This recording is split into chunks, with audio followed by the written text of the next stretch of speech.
Sally opened the door and let us in. I haven't been in this house in years. I own a residential real estate company.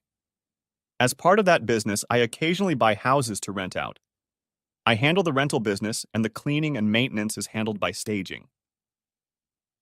After the purchase, I rarely, if ever, see my properties. The house had a nice atmosphere. A small foyer led to a large room. To the right was the study, followed by the kitchen and dining room. To the left was a hallway, presumably to the bedrooms. The previous tenant, Walter Bicknell, is indescribable. He's the strangest man I've ever met. Whenever I spoke to him, he was only half present, always staring off into space, perhaps literally. Maybe you'd believe him, but I never did. Walt called me out of the blue. This house was for rent, and I was asking a little more than the book was offering. I had potential tenants, but I didn't like them. Questionable credit rating. Walt wanted to rent this particular house, no other, and offered to pay $200 more than I was offering, an already too high rent. The offer intrigued me. I asked why, and regretted not asking. He told me that the previous tenant had won about $500,000 in the lottery. Walt then said that an alien told him that he too would win the lottery, and, to quote the alien, not because of his clairvoyance, but his transmogrification would occur as a result of living in this property. I don't believe in aliens. If aliens existed, they wouldn't use words like clairvoyance, transmogrification, and antecedent. I carefully went through all my experiences, trying to formulate a reasonable answer. Finding none, I asked, were there anal probes? I'm not talking about that. Will you take me up on my offer? I need to be in the house as soon as possible. Frankly, I had no idea what he, or his alien, was talking about. I told Walt that I had to talk to the other applicant first. I hung up the phone and looked it up. Sagacity, insightful wisdom, transmogrify, to transform in an amazing or magical way, and antecedent, preceding event or cause. In other words, moving into a house, not its talent, would magically transform it through winning the lottery. This idea seemed completely absurd to me. The guy hears voices. Is it even ethical to take his money? Being practical, I decided ethics had nothing to do with it. I'm not his doctor. I'm a potential landlord. So it doesn't matter if Puff the Magic Dragon whispers in his ear, as long as he pays his rent voluntarily on time. I decided to keep his information to myself. It wasn't in my best interest to let people know that I was taking extra money from a guy who talks to an ET.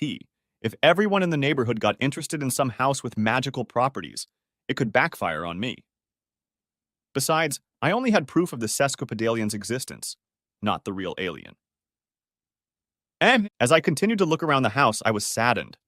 It was supposed to bring my wife and I some extra income. Worse, the phrase wife and I no longer applied. But I'm getting ahead of myself. I need to step back 2 weeks. April 5th. My name is Don Wilson, and I am 38 years old. I found out that my wife, with whom I have lived for 14 years, is leaving me. I was tipped off by a neighbor. I confronted her face to face, and she basically gave me the answer from the whore wife handbook. So what? It's just sex. If you do anything about it, I get the house, the kids, child support. She added an off-topic caveat. And I'll have to look for another partner, since presumably I'll lose you. I didn't say anything back. Having been hit, and with such indifference, what can I say? My wife, who I had built my life around, told me she was going to do what she wanted, and presumably lose me. Supposedly, goddamn supposedly. With nothing to say, I turned around, packed my suitcase for 2 days, and left. Confirming her feelings for me, she didn't say anything either. I was stunned. 14 years old, 2 kids, big plans, no apparent problems, and supposedly she's going to lose me. I drove on, following rather than directing the car. A motel appeared, and I pulled into it. It was small, but it had a restaurant attached to it. Next door was a shopping center with a liquor store. I was ready to go. I wasn't hungry, so I turned down dinner and opted for the liquor store. I looked at the scotch and decided to drink half a pint. It would be enough to get me to sleep and not too much to be in deep shit in the morning. A heartless whore wife, no dinner, and scotch is what a bad night is all about. Not even a phone call. I'm a successful guy in shape, making a nice bank, and supposedly, I haven't spent much time in my life unhappy, let alone depressed. I don't recommend it. 2 drinks later, full disclosure, each drink was half my bottle, and I was out. I didn't sleep well. The next day, while I was supposedly at work and my sons were at school, I went back to my former home and packed almost all of my clothes. I called work and told them I was taking the day off for today and Friday. I went back to my motel and had a late breakfast. A trip to the mall got me today's half pints of beer.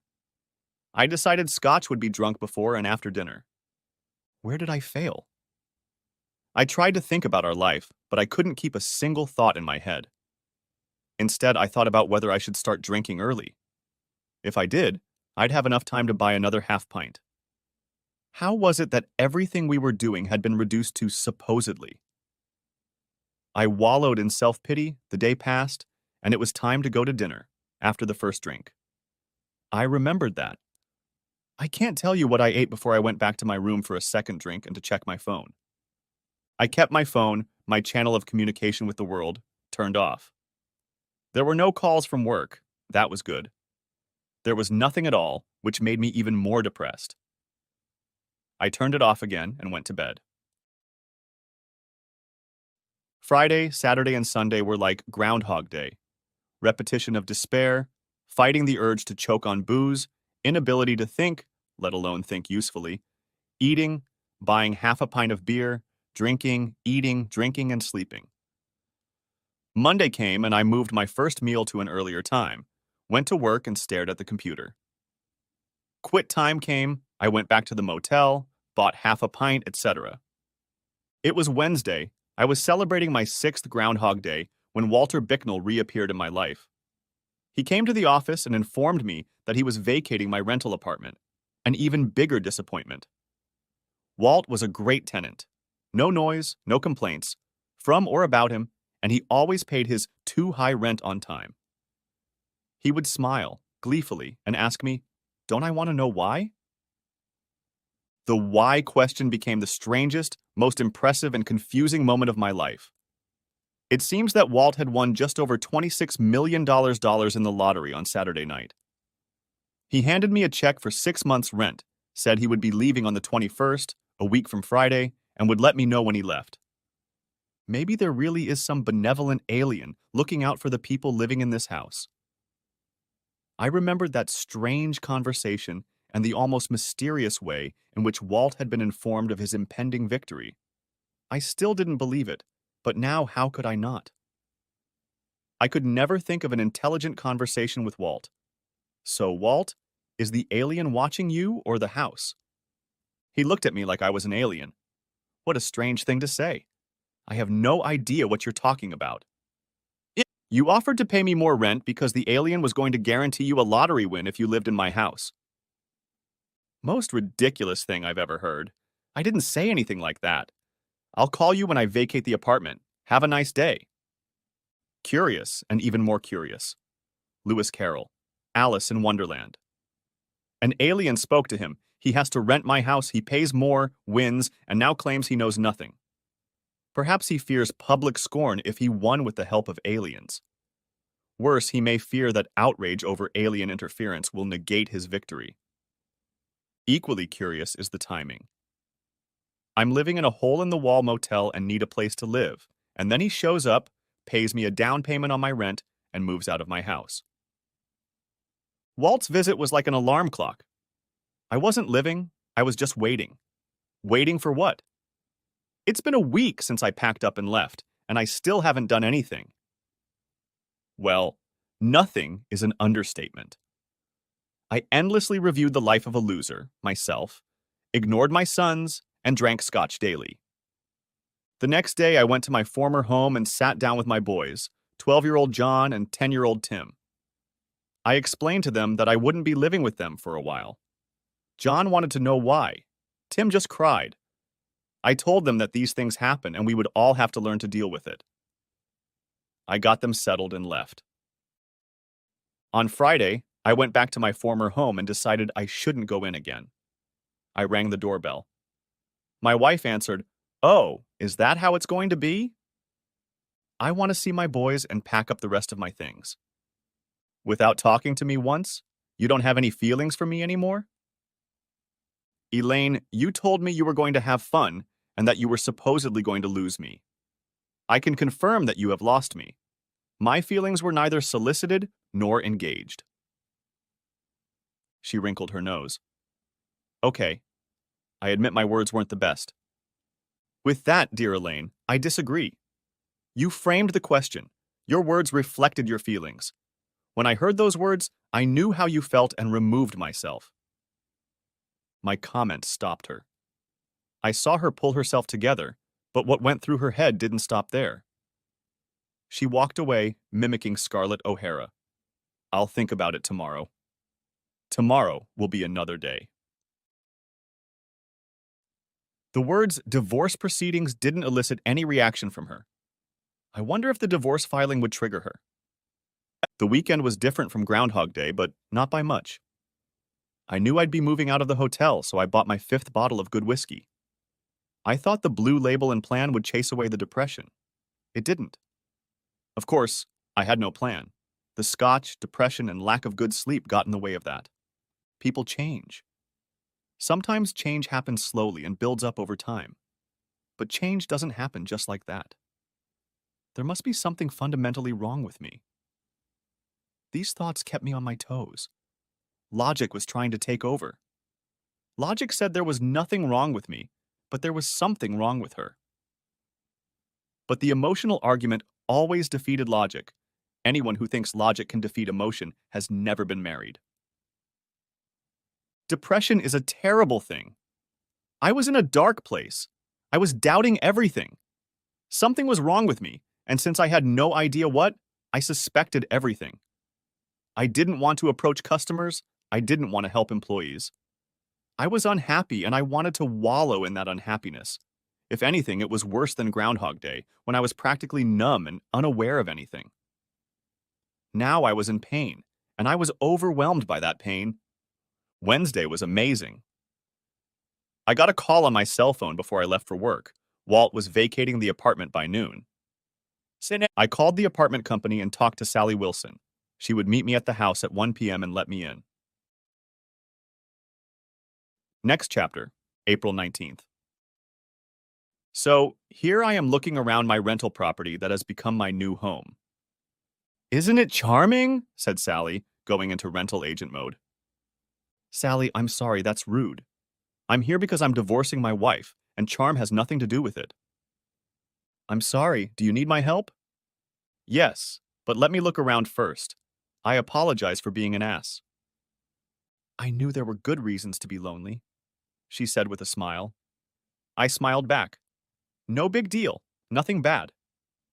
The family room had a leather-like couch, chair, and recliner, a 60-inch flat screen on a stand, a couple tables and lamps. Looks like Walt subscribed to Nerdy Man Cave, a primitive edition, not a deluxe edition that used real leather, etc. Not bad for my purposes. The dining room was functional, nothing else special to say about it.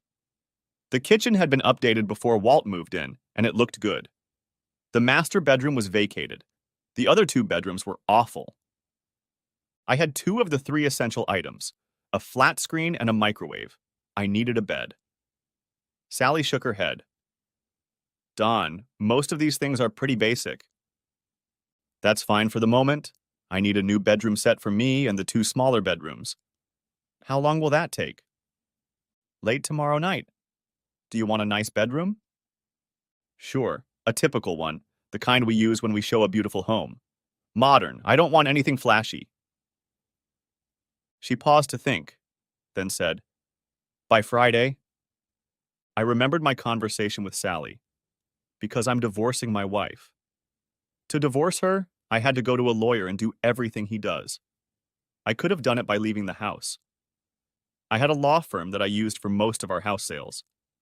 They must have a personal attorney on staff or know someone to recommend. I called the office as soon as I got back in the car. They had an attorney who handled divorces. I made an appointment for Friday morning. I went back to the hotel and told them I was checking out Friday morning. My new life required money. I went to bed early and hoped tomorrow would be a good day. Next chapter. I arrived early. I took 3 calls, all of which turned out to be advertisements for the sale of the company. I usually leave these calls up to the sellers, but this morning they were all out. There was no money today, but when these homes sold, the listing commission went to me. Things were off to a good start. I had a showing this afternoon. I had planned to turn it in, but thankfully didn't make it. Every once in a while, you get a break from working with clients. Too often, people looking for a home don't know what they want and can't afford what they find. The process is slow and leads to a lot of dead ends. My daytime client turned out to be the complete opposite. She was in her early 50s, her husband an executive at a large manufacturing firm with offices in a dozen cities. He had just transferred here and didn't have time to search. He had asked her to try to keep it under $1.5 million. The first house I showed her was one that I had personally put on the market for $1,750,000. She liked it, said it was perfect for them, and offered $1.5 million. 10 minutes later, a counteroffer came in for $1,700,000. She called her husband and he said, "Tell them $1,650,000 or no deal. Tell them we'll pay cash." The deal was done. My listing, my sale, 7%, $115,500 in my pocket. Not bad for 4 hours of work. There may have been better days in my life in real estate sales, but I don't recall one like this. I texted Elaine, "How about taking the boys for the weekend? I'll pick them up from school and drop them off around 6 p.m. Sunday." Not 5 minutes later, I received a text. "Sure, I'll pack a suitcase for them and pick them up on Friday." That was unexpected. No entreaties, no, "we need to talk." She didn't even know I had a house now. What happened to her? Where's her head at? And I knew the cupboards in the house were empty, so I went to the store after work and bought provisions. Women go grocery shopping, guys go frozen breakfasts, frozen dinners, hot dogs, buns, white bread, peanut butter, grape jelly, popcorn, lemonade, potato chips, nuts, scotch and beer. Don't look at me like that. I didn't take you out to dinner. I was ready for Friday. Next chapter. While I was at work, doubts began to gnaw at me. I tried to keep busy so the doubts couldn't overwhelm me, but it was a losing battle. What could possibly be wrong with me that made her cast me aside so lightly? When I returned to the house, my thoughts had changed. There were no thoughts of loss. There was only what needed to be done next: mending relationships with my boys and learning how to pick the winning number in the lottery. The 2 bedrooms were cleared and prepared. The 3 of us would settle into my bedroom. I would offer them a choice of separate bedrooms or one combined bedroom and a luxurious game room. My new home was much smaller than their home with my mother, and I wanted to do everything I could to make it special for them. The lottery was quite different. There were actually 3 lotteries: the blue lottery, the gold lottery, and the combination lottery. The big prize was the combination lottery. People could buy a blue lottery ticket. The ticket had numbers from 1 to 30. 6 numbers were drawn on Friday night. The gold lottery was the same. It was drawn on Saturday. The combination lottery was drawn immediately afterward. It was unique. The combined lottery ticket had 2 sets of numbers from 1 to 30, 1 gold and 1 blue. There were 12 winning numbers drawn on Friday and Saturday. The 12 numbers, 6 blue and 6 gold, became the pool from which the 6 numbers were drawn. Who could have thought of such a strange system? Next chapter. Friday came. I stopped by the supposedly home and found the boy's suitcase. I met with the divorce attorney. I liked her. She would have the paperwork ready next week. I waited outside the boys' school along with 100 other cars. They got out together and, as if they had a beacon in my car, made their way to me through the maze of cars in a flash. "Hey, Dad, the coolest thing happened today in..." Simultaneously, son number 2. "Dad, guess what? Betty took my..." Whoa, that's it. One at a time. I have a surprise for you two, too. A surprise for teenagers is like a spotlight on the stage. Suddenly, we went from 3 talkers to 1. Tonight in my bedroom, we're going to have a camping trip. We're going to make plans and decide how to divide up the 2 rooms in my new house. You can take one each, or you can share 2 rooms. John, the oldest, immediately wanted his own room. Tim, the youngest, was bright for his age. He usually wanted what his brother didn't want and devised methods to get his way, since force wasn't a legitimate option. Sounds good, but what makes you think we want to share 2 rooms, Dad? We could designate one for sleeping and maybe homework, the other for games and entertainment. Can we have our own flat screen? Asked John, warmed by this new thought. Sure, but we'd have to arrange for sharing, or maybe we could buy 2 smaller ones. It didn't take a smartass to realize where that would lead. That would be so great. Let's do that. John was ready. Tim just smiled. I don't mind. Pushing his big brother at age 10. I made a quick mental note. Help him develop this skill or keep him from using it, especially towards me. The weekend went well in every way except the lottery. I didn't get to watch the combined drawing on Saturday. I don't believe people should buy lottery tickets. I couldn't watch the raffle and teach my boys that raffles are important. The Sunday paper informed me again that I had not picked any of the 6 winning numbers. April 24th. Sunday night, I had a good night's sleep. I got dressed and looked forward to the start of the week. I headed off to work. I still felt empty. Things were going phenomenally, but there was no way I could let go of the fact that I supposedly couldn't. A good marriage was over, and she still hadn't called me. Being successful in business was one thing, but I was still a failure. How could I be anything else? The day stretched slowly until I got back to the house. If I'm going to get rid of this malaise, it's time to find a companion. That's a strange euphemism. The last thing I needed was a companion. I wanted D.C. Tente. Wednesday after work, I walked into Themes, a bar-restaurant downtown. I looked around, trying to figure out why it was called Themes. After about 30 seconds, I decided I didn't care. I sat down at the bar. Next to me sat a very pretty girl in her early 30s. We quickly met eyes. I smiled and said, "Hi." Pretty smooth, right? She broke eye contact and looked at my left hand. I'm not here to talk to married men. The wedding ring was off, but the pale depression was still evident. I'm in the process of divorcing my unfaithful wife. I said this with some righteous indignation. Oh, that's original! She looked around the room. See those 2 sitting at the table? Yeah, are they waiting for a date? She laughed. I have no idea. Both are married, but will tell you they are in the process of divorce. The guy right behind them says his wife doesn't understand him. Personally, I don't understand why he thinks a single woman cares about his wife's cognitive abilities. She smiled, sure she'd given me a why, and held out her back to me. I was shocked.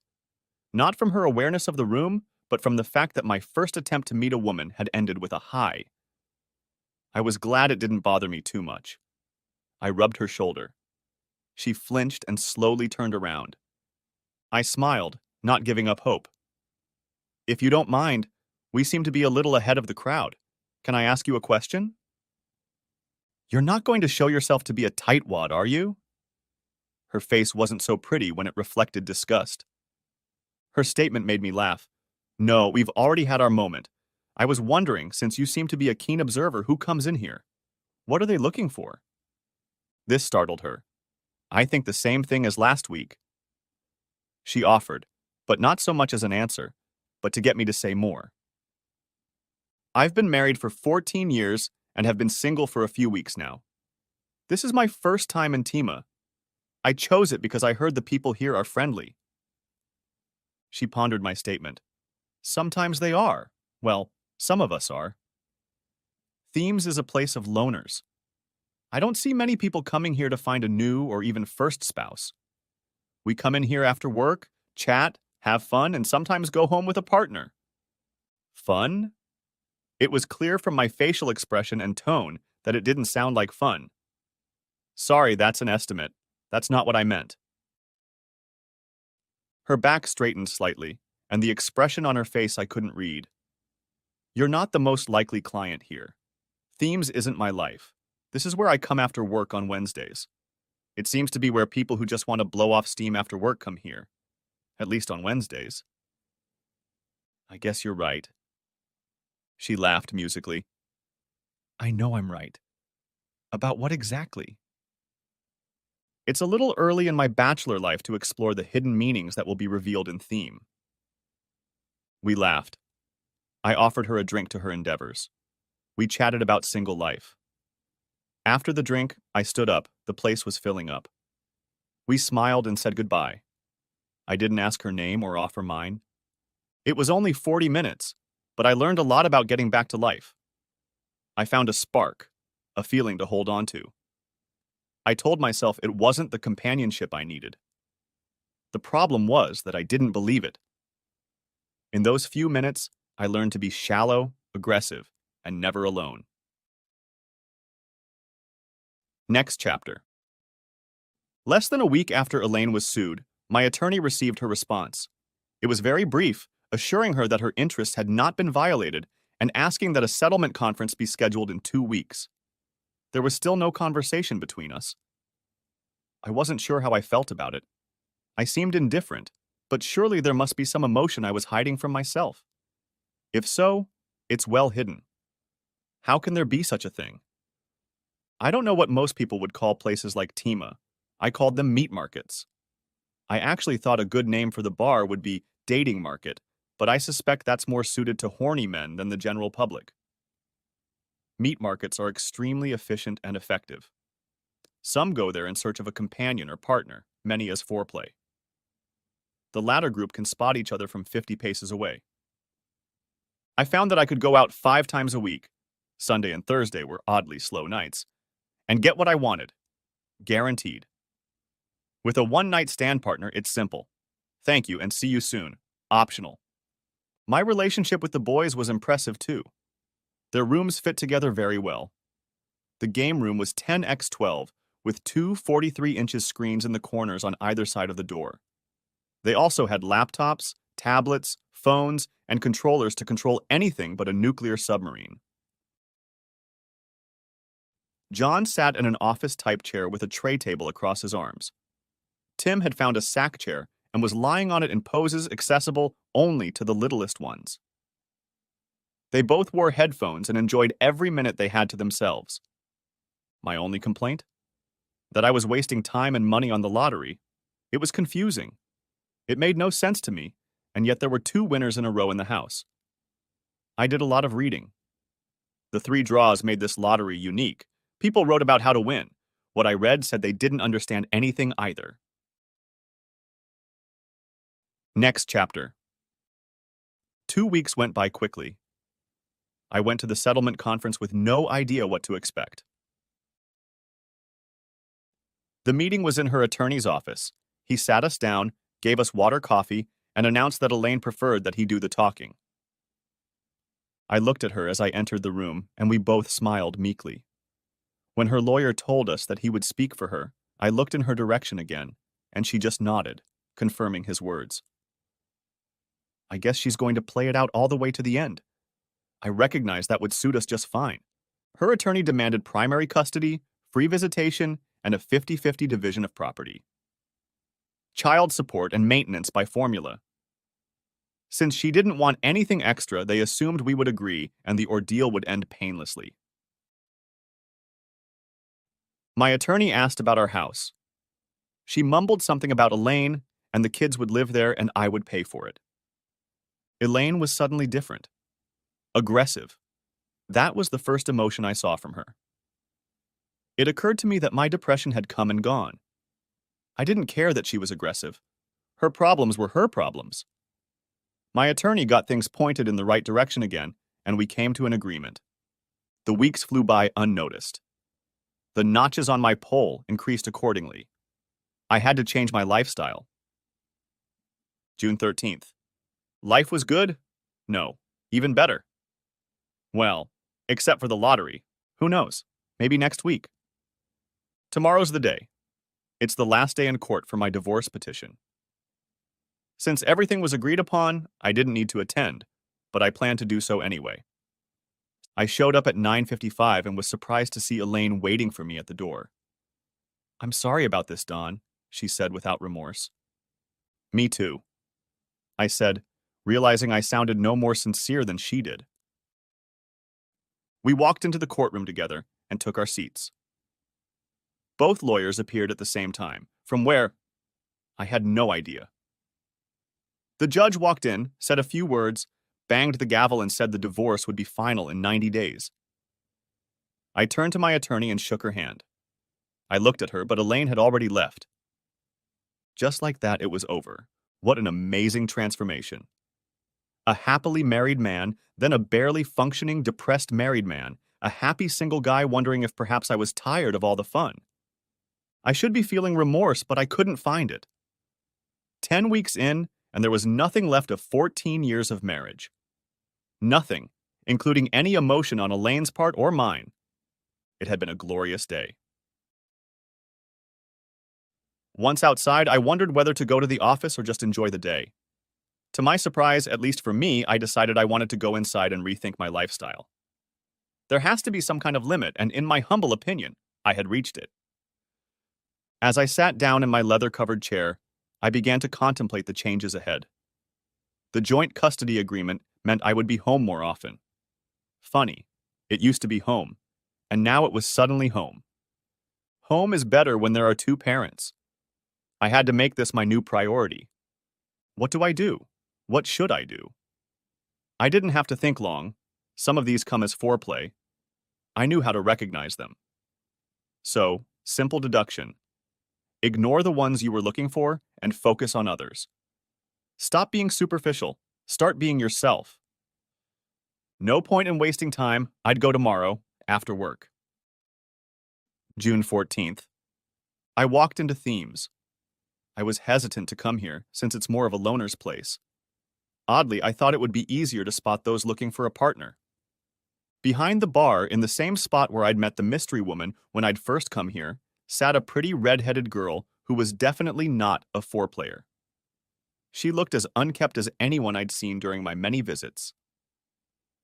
I walked over and sat down next to her. She continued to stare straight ahead. I cleared my throat and said, "Excuse me." She looked but didn't smile, her gaze darting around as if she was looking for an alternate exit. "I apologize, but you look like you don't want to be here." She hummed, maybe trying to laugh. "Is it really that obvious?" "That would be rude of me. You know what? There's a coffee shop across the street. Why don't we go there? At least it's quiet there." "I don't even know you." I smiled, reached into my shirt pocket, pulled out a business card, and handed it to her. "Don Wilson, Responsive Realty. Now you know me at least well enough to cross the street." Her eyes flashed. "Oh my goodness! We bought the house from you, well, from Donna Townsend." "Donna is one of my best." "We?" I asked without taking my eyes off my work. "My husband, ex-husband, and me. The house is ex, too. We got it in the divorce."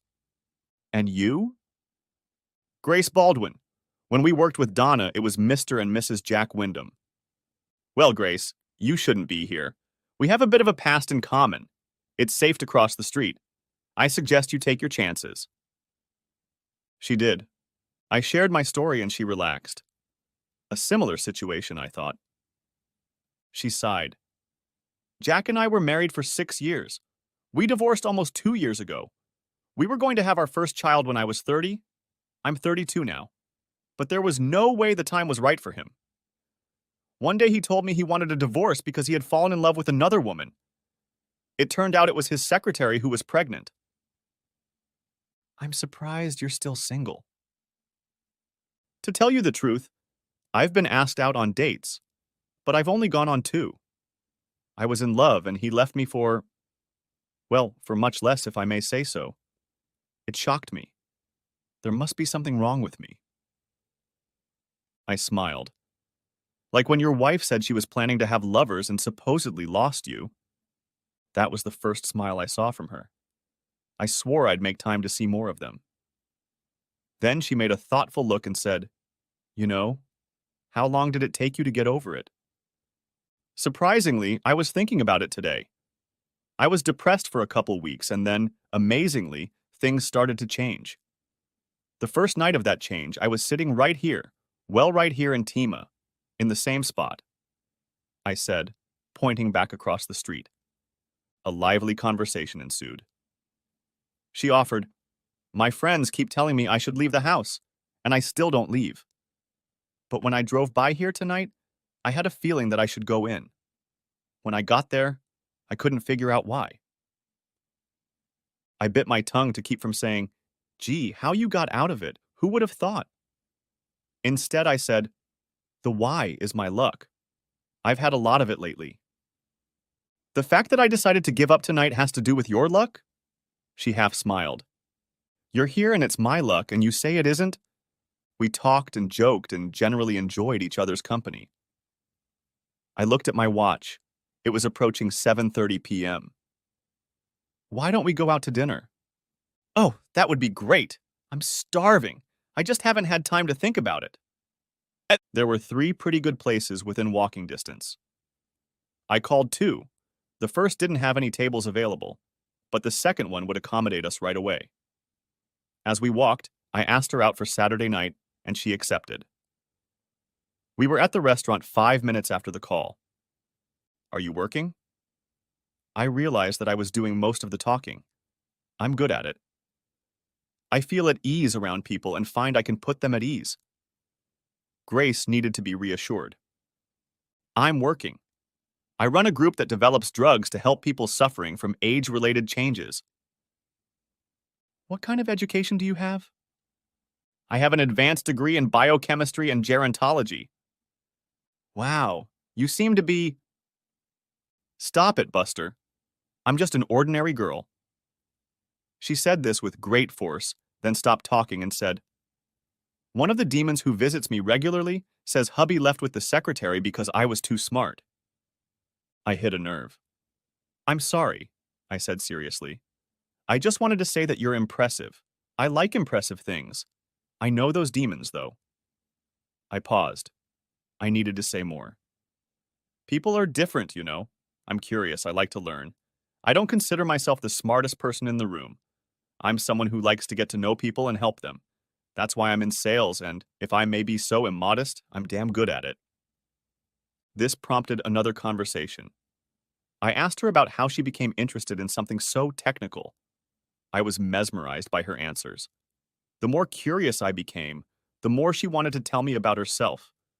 I had never met anyone like her. We looked at each other. Our conversation was lively. We had fun getting to know each other. I watched her come alive. She was obviously enjoying it, and not having been with anyone in a while, she felt free to express herself. "Excuse me, sir." I looked up at our waiter. "We close at 11 o'clock. I looked around the room. There was no one else in the restaurant. I looked at my watch. 11:33. "Oh, excuse me." I reached into my pocket and handed him another 20. "We've obviously lost track of time." Next chapter. Friday was the blue lottery drawing. Nothing. The lottery was confusing. I drew the boys' birthdays and my birthday in both colors. That meant I was to get 3 numbers in Friday's drawing and another 3 numbers in Saturday's drawing. The 6 winning numbers from the Friday and Saturday drawings were then placed in a drum, and 6 numbers were drawn from them to determine the winner. Even if you had 6 numbers in the drum, the odds of winning the drawing were 1 in 1,000. But blind faith makes you do stupid things. Maybe there were aliens. Maybe they were watching me. Maybe. Next chapter. Then Saturday came. I was going on a date. I was beginning my search for a partner with whom I could share my life. This was so different from recent nights. I picked Grace up. She looked different. "What?" She was curious. "You look different, and I can't tell you why." "The same way you do." I didn't dress to attract you, I dressed to attract someone attracted to me and vice versa. Her answer made me smile. I pondered on this and then she said, "Hello? Where did you go?" It took me 20 minutes to get dressed because I couldn't decide what to wear. I couldn't decide because I couldn't understand what you just said, without even thinking about it. She laughed heartily. It took me 90 minutes to get dressed. Stop whining. It was a wonderful evening. When I dated Lainey, I was young and didn't know much. I was trying to pick the perfect woman for me, before I knew myself. I also had no idea who the perfect woman was. Grace and I struck up an easy conversation, and in a couple hours we learned more about each other than I knew about most people. Grace, that was a wonderful evening. Could we do it again? Maybe Monday night? Oh, that would be great. But Monday isn't suitable. How about another night? Tuesday? Great. I drove her home, kissed her goodnight, promising much, and headed back to the house. I'd never met anyone quite like her. So much intelligence, yet down to earth and witty. I thought, this can't be right. You can't look for a life partner and find her right away, right? I had to laugh at myself. I found no one but the woman I wanted to get to know better. June 30th. Grace and I met 4 times in 9 days. The 4th time, we made plans for me to spend the night at her apartment. We couldn't wait to make love, and oddly enough, we had already discussed how and when. It was all very scientific. Unfortunately, the equipment below the belt isn't very scientific. We barely had time to eat dinner before we were at her house, ripping each other's clothes off. It was beautiful. Sometime during the night, we swore fidelity to each other. Both of us said it was especially important to us before our past partners betrayed us, and even more important now. During the discussion, I laughed. "What are you laughing at, Dawn? I know you well enough that you don't take what we say lightly. So why laugh?" "Grace, about a week ago we didn't know each other. You were so timid, you couldn't even stick your finger in the water. I was trying to get my confidence back. Now we know each other well. I dare say I know you better than I ever knew Elaine. It's just ironic." What made me laugh was her concern. "Dawn, I want to talk to you. Bring us some wine, please." It was an odd time to talk, but if she wanted to chat, I was ready. I brought 2 glasses of the red she preferred, and she was already lying in bed in her robe, ready to talk. "Thank you. I appreciate that. I understand your laughter at the irony, but it hit me in a different way. I work all day, every day, trying this and that, experimenting to find the combination of chemicals that will have the desired effect. It's never perfect the first time. How did we do it the first time? Could it be? I've thought about it, but not seriously.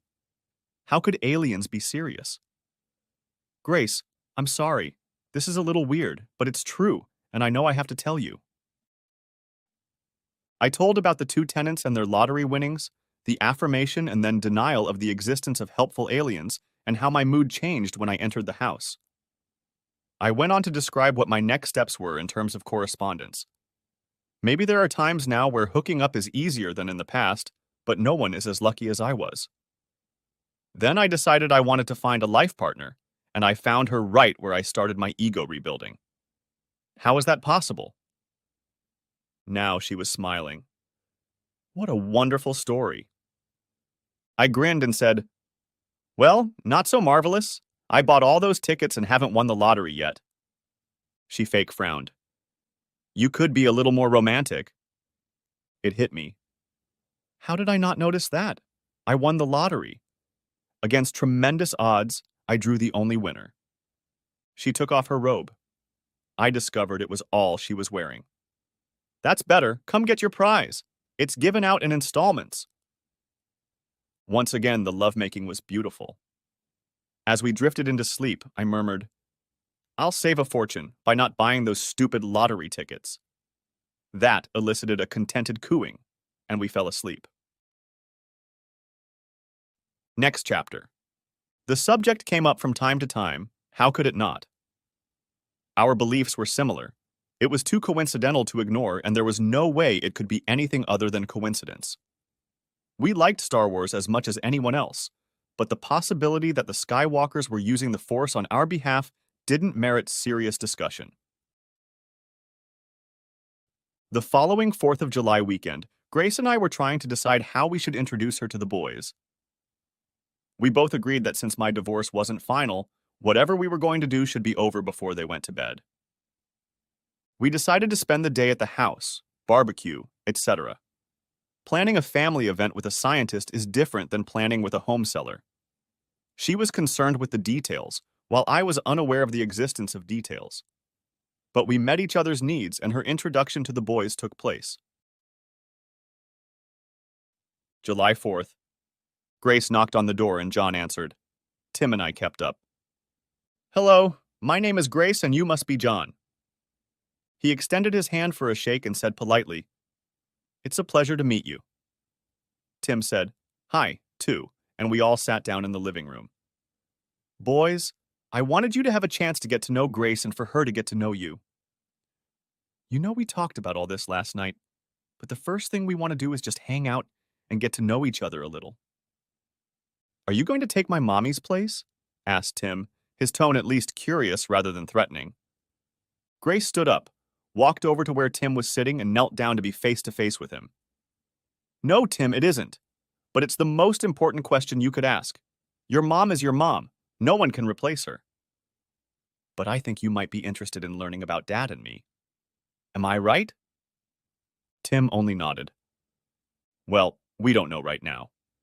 We'll get to know each other better, and in a few months maybe we'll be able to say whether we'll be a couple for a long time or not. But right now we're just seeing who we are. Are you going to live here? Asked John. He was standing almost behind her, on the couch next to me. She turned and replied, No, definitely not. I have my own condo, and I sleep there every night. Does your dad sleep there with you? John, this is a little personal.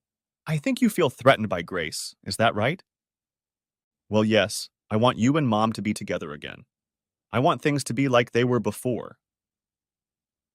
Grace remained in her seat, but the question was obviously directed at me. John, I'm sorry you have to deal with this at such a young age. I turned to Tim. And you at an even younger age. Sometimes marriages fall apart and can't be repaired. I wish things were different, but they aren't.